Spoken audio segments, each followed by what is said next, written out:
Hello friends, ओम श्री गणेशाय नमः। जय श्री कृष्णा। आप सभी का स्वागत है आपके अपने यूट्यूब चैनल पर।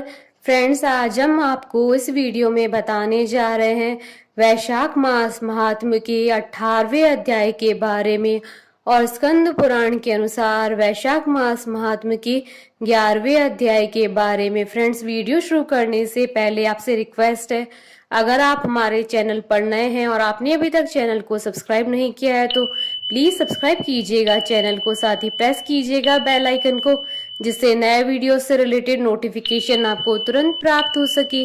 और वीडियो पसंद आने पर वीडियो को लाइक और शेयर जरूर कीजिएगा ताकि सभी भक्तों को इस वीडियो का लाभ प्राप्त हो सके।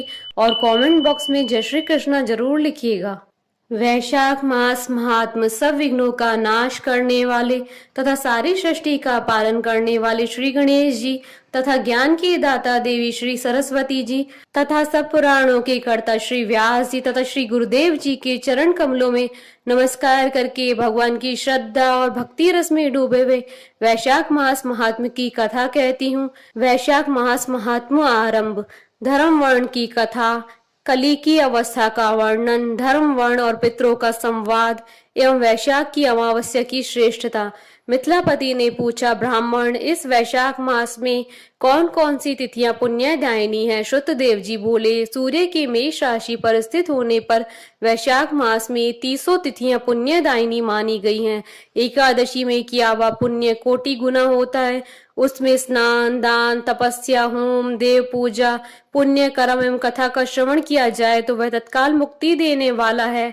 जो रोग आदि से ग्रस्त और दरिद्रता से पीड़ित हो वह मनुष्य इस पुण्यमयी कथा को सुनकर कृतकृत्य होता है। वैशाख मास मन से सेवन करने योग्य है क्योंकि वह समय उत्तम गुणों से युक्त है। दरिद्र, पंगु, अंधा, नपुंसक, विधवा, साधारण स्त्री, पुरुष, बालक, युवा, वृद्ध तथा रोग से पीड़ित मनुष्य ही क्यों न हो, वैशाख मास का धर्म सबके लिए अत्यंत सुख साध्य है। परम पुण्य में वैशाख मास में जब सूर्य मेष राशि में स्थित हो तब पाप नाशनी अमावस्या कोटि गया के समान फल देने वाली होती है। हे राजन, जब पृथ्वी पर राजश्री सावर्णिका का शासन था उस समय 30वें कलयुग के अंत में सभी धर्मों का लोप हो चुका था। उसी समय आनर्त देश में धर्मवर्ण नाम से विख्यात एक ब्राह्मण थे। मुनिवर धर्मवर्ण ने उसी कलयुग में ही किसी समय महात्मा मुनियों के सत्र याग में सम्मिलित होने के लिए पुष्कर क्षेत्र की यात्रा की। वहां कुछ व्रतधारी महर्षियों ने कलयुग की प्रशंसा करते हुए इस प्रकार कहा था, सतयुग में भगवान विष्णु को संतुष्ट करने वाला जो पुण्य 1 वर्ष में साध्य है वहीं त्रेता में 1 मास में और द्वापर में 15 दिनों में साध्य होता है, परंतु कलयुग में भगवान विष्णु का स्मरण कर लेने से ही उसे 10 गुना पुण्य होता है। कली में बहुत थोड़ा पुण्य भी कोटि गुना होता है। जो एक बार भी भगवान का नाम लेकर दया दान करता है और दुर्भिक्ष में अन्न देता है वह निश्चय ही उदर्व लोक में गमन करता है। यह सुनकर देवर्षि नारद हंसते हुए उन्मत्त के समान नृत्य करने लगे। सभासदों ने पूछा, नारद जी ये क्या बात है? तब बुद्धिमान नारद जी ने हंसते हुए उन सबको उत्तर दिया, आप लोगों का कथन सत्य है। इसमें संदेह नहीं है कि कलयुग में स्व अल्प कर्म से भी महान पुण्य का साधन किया जाता है तथा कलेशों का नाश करने वाले भगवान केशव स्मरण मात्र से ही प्रसन्न हो जाते हैं। तथापि मैं आप लोगों से यह कहता हूँ कि कलयुग में ये 2 बातें दुर्घट है, श्रेष्ठेंद्रिय का निग्रह और जीवा को वश में करना। ये दोनों कार्य जो सिद्ध कर ले वही नारायण स्वरूप है। अतः कलयुग में आपको यहाँ नहीं ठहरना चाहिए। नारद जी की यह बात सुनकर उत्तम व्रत का पालन करने वाले महर्षि सहसा यज्ञ को समाप्त करके सुखपूर्वक चले गए। धर्मवर्ण ने भी यह बात सुनकर भूलोक को त्याग देने का विचार किया।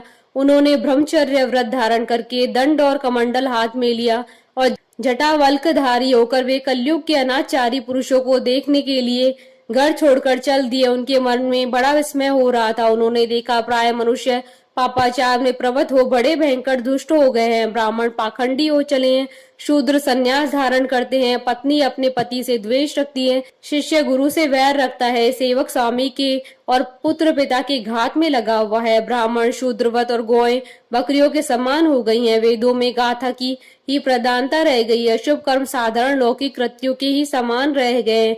इनके प्रति किसी की महत्व बुद्धि नहीं है। भूत प्रेत और पिशाच आदि की उपासना चल पड़ी है। सब लोग मैथुन में आसक्त हैं और उसके लिए प्राण भी खो बैठते हैं। सब लोग झूठी गवाही देते हैं। मन में सदा छल और कपट भरा रहता है। कलयुग में सदा लोगों के मन में कुछ और वाणी में कुछ और तथा क्रिया में कुछ और ही देखा जाता है। सबकी विद्या किसी न किसी स्वार्थ को लेकर ही होती है और केवल राजभवन में उसका उद्धार होता है। संगीत आदि कलात्मक विद्याएं भी राजाओं को प्रिय है। कली में अधम मनुष्य पूजे जाते हैं और श्रेष्ठ पुरुषों की अवहेलना होती है। कली में वेदों के विद्वान ब्राह्मण दरिद्र होते हैं। लोगों में प्राय भगवान की भक्ति नहीं होती। पुण्य क्षेत्र में पाखंड अधिक बढ़ जाता है। शूद्र लोग जटाधारी तपस्वी बनकर धर्म की व्याख्या करते हैं। सभी मनुष्य अल्प आयु दयाहीन और शठ होते हैं। कली में प्राय सभी धर्म के व्याख्याता बन जाते हैं और दूसरों से कुछ लेने में ही उत्सव मानते हैं। अपनी पूजा कराना चाहते हैं और व्यर्थ ही दूसरों की निंदा करते हैं। अपने घर आने पर सभी अपने स्वामी के दोषों की चर्चा में तत्पर रहते हैं। कली में लोग साधुओं को नहीं जानते, पापियों को ही बहुत आदर देते हैं। दुराग्रही लोगों इतने दुराग्रही होते हैं कि साधु पुरुषों के एक दोष का भी ढिंडोरा पीटते हैं और पापात्माओं के दोष समूह को भी गुण बतलाते हैं। कली में गुणहीन मनुष्य दूसरे के गुण न देखकर उसके दोष ही ग्रहण करते हैं। जैसे पानी में रहने वाली जोंक प्राणियों के रक्त पीती है, जल नहीं पीती, उसी प्रकार झोंक के धर्म से संयुक्त मनुष्य दूसरे का रक्त चूसते हैं। औषधीय शक्तिहीन होती है। ऋतुओं में उलटफेर हो जाता है। सब राष्ट्र में अकाल पड़ता है। कन्या योग्य समय में संतानोत्पत्ति नहीं करती है। लोग नट और नर्तकों की विद्याओं से विशेष प्रेम करते हैं। जो वेद वेदांत की विद्याओं में तत्पर और अधिक गुणवान है, उन्हें अज्ञानी मनुष्य सेवक की दृष्टि से देखते हैं। वे सबके सब भ्रष्ट होते हैं। कली में प्राय लोग श्राद्ध कर्म का त्याग करते हैं, वैदिक कर्मों को छोड़ पड़ते हैं। प्राय जिह्वा पर भगवान विष्णु के नाम कभी नहीं आते हैं। लोग श्रृंगार रस में आनंद का अनुभव करते हैं और उसी के गीत गाते हैं। कलयुग के मनुष्यों में न कभी भगवान विष्णु की सेवा देखी जाती है, न ही शास्त्रीय चर्चा होती है, न ही कहीं यज्ञ की दीक्षा है, न विचार का लेश है, न तीर्थ यात्रा और न ही दान धर्म ही होते देखे जाते हैं। ये कितने आश्चर्य की बात है। उन सबको देख कर धर्म वर्ण को बड़ा भय लगा। पाप से कुल की हानि होती देख अत्यंत आश्चर्य से चकित हो वे दूसरे द्वीप पर चले गए। सब द्वीपों और लोकों में विचरते हुए बुद्धिमान धर्मवर्ण किसी समय कोतूहलवश पितृलोक में गए। वहां उन्होंने कर्म से कष्ट पाते हुए पितरों को बड़ी भयंकर दशा में देखा। वे दौड़ते रोते और गिरते पड़ते थे। उन्होंने अपने पितरों को भी नीचे अंधकूप में पड़े हुए देखा। उनको देखकर आश्चर्यचकित हो दयालु धर्मवर्ण ने पूछा, आप लोग कौन है? किस दुस्तर कर्म के प्रभाव से इस अंधकूप में पड़े हैं? पितरों ने कहा, हम श्री वत्स गोत्र वाले हैं। पृथ्वी पर हमारी कोई संतान नहीं रह गई है, अतः हम श्राद्ध और पिंड से वंचित है, इसलिए यहाँ हमें नरक का कष्ट भोगना पड़ता है। संतानहीन दुरात्माओं का अंधकूप में पतन होता है।